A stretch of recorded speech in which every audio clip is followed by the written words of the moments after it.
नमस्कार, बदकहीन लिमिटेड में आपका स्वागत है। मैं विकास त्रिपाठी और आप देख रहे हैं डीप डाइव। और आज हम बात करेंगे बाबा साहब भीमराव अंबेडकर की। भारत के मौजूदा राजनीतिक परिदृश्य में शायद ही ऐसा कोई हो जो उनके असर, उनके कद से इनकार करे, और शायद ही ऐसा कोई राजनीतिक दल हो जो उन्हें अपना रहनुमा न बताता हो। अगर आज हम देखें तो अंबेडकर की जितनी मूर्तियां, जितनी तस्वीरें भारत के घरों में दिखाई पड़ती हैं, शायद उतनी तस्वीरें राष्ट्रपिता महात्मा गांधी की भी नहीं दिखाई पड़ती। ऐसा कहकर मैं महात्मा गांधी के कद को कम करने की कोशिश नहीं कर रहा हूं, बल्कि मैं बताने की कोशिश कर रहा हूं कि अंबेडकर का कद अब कितना बड़ा हो गया है। भारत में अगर आज भी दबे कुचलों की आवाज उठाने की बात आती है तो उसकी केंद्र में कहीं न कहीं प्रेरणा के रूप में अंबेडकर काम करते हैं। लेकिन बड़ा सवाल यह उठता है कि क्या अंबेडकर हमेशा से इतने ही प्रभावशाली नेता थे? और इतने प्रभावशाली नेता थे तो क्या भारत की चुनावी राजनीति में उन्होंने अपना असर छोड़ा? तो शायद इसका जवाब होगा नहीं। भारत की चुनावी राजनीति में अंबेडकर बहुत सफल नहीं रहे, लेकिन उसके बाद भी समय के साथ उनका कद बढ़ता गया, और हम आज इसी के बारे में बातचीत करेंगे। भारत की राजनीति में अंबेडकर का प्रवेश 1925 के आसपास होता है, जब वो ब्रिटेन से अपनी पढ़ाई पूरी करके आते हैं। इससे पहले भी अंबेडकर कोलंबिया विश्वविद्यालय में पढ़ाई करने के लिए गए थे, लेकिन तब 1917-18 के आसपास वो वापस आ गए थे। दोबारा पढ़ाई करके जब पूरी करके आते हैं तो अंबेडकर भारतीय समाज में अछूतों के लिए व्याप्त जो अछूत का भाव है या जो घृणा का भाव था, उससे बड़े दुखी होते हैं, पीड़ित होते हैं, और वो बहिष्कृत हितकारिणी सभा नामक एक संस्था बनाते हैं अपने कुछ दोस्तों के साथ मिलकर के। और यह इसी संस्था के सहयोग से साल 1927 में अंबेडकर महाड़ सत्याग्रह करते हैं। महाड़ महाराष्ट्र के कोंकण इलाके की एक जगह थी, जहां झील के पानी को लेकर के जो है बड़ी जातियां जो है अछूतों को पानी पीने नहीं देती थी, बल्कि उस झील से जानवरों को पानी पीने की इजाज़त तो थी, लेकिन अछूतों को पानी पीने की इजाज़त नहीं थी। इसके लिए जो है अंबेडकर आंदोलन करते हैं। न सिर्फ आंदोलन करते हैं, इसके लिए अदालत में भी अछूतों की पैरवी करते हैं, और यह अदालत का जो फैसला आता है वह अछूतों के पक्ष में आता है। इसके अलावा साल 1930 में अंबेडकर दूसरा आंदोलन करते हैं, जो कालाराम मंदिर सत्याग्रह के नाम से जाना जाता है। वहाँ कालाराम मंदिर में अछूतों को प्रवेश नहीं दिया जाता था। अंबेडकर इसके लिए सत्याग्रह करते हैं और अछूतों को उस मंदिर में प्रवेश दिलवाते हैं। ये तो रही कुछ अंबेडकर की राजनीतिक गतिविधियों की बात, जिसके बाद वो चर्चा में आते हैं, और यहाँ तक कि महात्मा गांधी उनसे मिलने की इच्छा जताते हैं, और महात्मा गांधी और अंबेडकर के बीच पुणे की यरवदा जेल में 1932 में मुलाकात भी होती है। इसके बाद अंबेडकर अपनी राजनीतिक गतिविधियों को अंजाम देते रहते हैं, और समय समय पर चाहे पूना पैक्ट की बात हो या फिर साइमन कमीशन के सामने दलितों की आवाज़ उठाने की बात हो, अंबेडकर दलितों के लिए लगातार आवाज़ उठाते रहते हैं। 1940 की शुरुआत में भारत छोड़ो आंदोलन शुरू होता है, और भारत की आज़ादी की मांग बहुत जोर पकड़ती है। इसके बाद अंग्रेज़ों के द्वारा कैबिनेट मिशन 1946 में कैबिनेट मिशन प्लान आता है। इसके तहत भारत में संविधान सभा का गठन होता है, और इसके लिए संविधान सभा के जो सदस्य हैं वो चुने जाते हैं, और शायद पहली बार अंबेडकर का चुनावी राजनीति से सामना होता है, और अंबेडकर अपना चुनाव मुंबई से लड़ते हैं, लेकिन वो यहाँ अपना चुनाव हार जाते हैं। ऐसा आरोप लगाया जाता है कि दक्षिणपंथी जो कांग्रेसी सदस्य थे उन्होंने अंबेडकर को वहां से जीतने नहीं दिया। इसके बाद अंबेडकर संविधान सभा में पहुंचते तो जरूर हैं, लेकिन वह भी मुस्लिम लीग की कृपा पर। अंबेडकर को संविधान सभा में पहुंचाने के लिए मुस्लिम लीग पश्चिम बंगाल के खुलना से अपने जीते हुए प्रत्याशी से इस्तीफा दिलवाती है, और उसके बाद अंबेडकर को वहां चुनाव लड़वाकर वापस संविधान सभा में पहुंचाती है। इसमें अंबेडकर की मदद उस समय के एक और बड़े दलित नेता जोगेंद्र नाथ मंडल करते हैं। जोगेंद्र नाथ मंडल के ही कहने पर मुस्लिम लीग के नेता हुसैन शहीद सोहरावर्दी अंबेडकर को बंगाल से चुनाव लड़वाते हैं। हम आपको बता दें कि जोगेंद्र नाथ मंडल वही नेता थे जो भारत के बंटवारे के बाद पाकिस्तान चले जाते हैं और पाकिस्तान के पहले कानून मंत्री बनते हैं, लेकिन उनके बारे में हम बात फिर कभी करेंगे। इस प्रकार अंबेडकर मुस्लिम लीग की कृपा पर संविधान सभा तो पहुंच जाते हैं, लेकिन इसी बीच 1947 में भारत का बंटवारा हो जाता है और अंबेडकर की जो सीट थी खुलना वो आज के बांग्लादेश और उस समय के पूर्वी पाकिस्तान में चली जाती है और इस प्रकार अंबेडकर को संविधान सभा में बने रहने के लिए फिर से चुनाव लड़ने की ज़रूरत पड़ती है। लेकिन इस बार उनके काम आते हैं महात्मा गांधी, और महात्मा गांधी पटेल, राजेंद्र प्रसाद और नेहरू को कहते हैं कि मुझे हर हाल में अंबेडकर संविधान सभा में चाहिए। महात्मा गांधी के कहने पर ही कांग्रेस अंबेडकर को दोबारा संविधान सभा में पहुंचाती है। इसके लिए वह अपने एक जीते हुए उम्मीदवार एम.आर. जयकर से इस्तीफा लेती है और उसकी जगह अंबेडकर बम्बई से फिर से संविधान सभा में जाते हैं।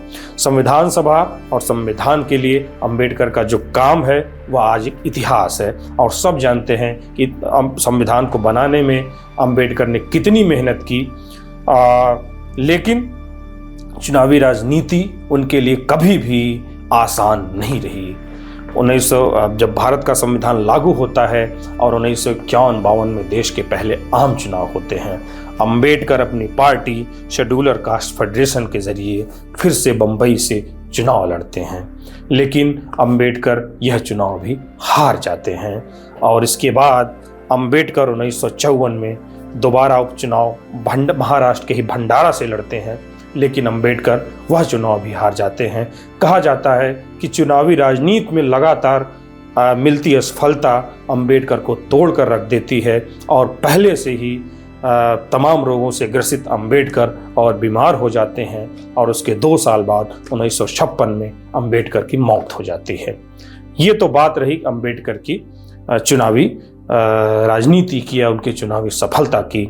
आइए अब आप जानते हैं कि इसके बाद भी अंबेडकर जो लगातार चुनाव जीतने के लिए संघर्ष करते रहे वो कैसे आज इतने बड़े राजनीतिक आइकन के रूप में तब्दील हो जाते हैं। हमारे वीडियो को अंत तक देखिए और वीडियो के इस हिस्से में हम इसके बारे में बताएंगे। दरअसल भारत में अंबेडकर के पॉलिटिकल आइकन बनने की जो कहानी शुरू होती है वो 1990 के आसपास के वर्षों में शुरू होती है, जब भारत की राजनीति में बहुजन समाज पार्टी अपना असर दिखाना शुरू करती है और यह लगने लगता है कि दलित अब एक राजनीतिक इकाई के रूप में संगठित हो रहे हैं। लेकिन इसके पीछे की जो खिचड़ी पकती है वह अंबेडकर की मौत और 1990 के बीच के दशकों में पकती है, जब दलितों को सत्ता और प्रशासन में भागीदारी के जरिए उनके अंदर थोड़ी सी चेतना आती है और दलितों में एक मध्यम वर्ग तैयार होता है। दरअसल बाबा साहब अंबेडकर ने जो दलितों के लिए महान काम किया और बड़ा काम किया वह यह था कि संविधान में दलितों के लिए नौकरियों में आरक्षण की बात करना या उन्हें आरक्षण देना। इसकी वजह से अगले 20-25 सालों मतलब 1970 के दशक तक आते आते सरकारी नौकरियों में दलितों की जो संख्या थी वो करीब 20 लाख के आसपास पहुंच जाती है। इसे देखते हुए पंजाब में पैदा हुए एक शख्स और महाराष्ट्र में की एक लेबोरेटरी में नौकरी करने वाले कांशीराम और उनके साथी डी.के. खरपड़े एक संगठन की बुनियाद रखते हैं। इस संगठन का नाम होता है all India backward and minorities communities employees federation, यानी कि बामसेफ।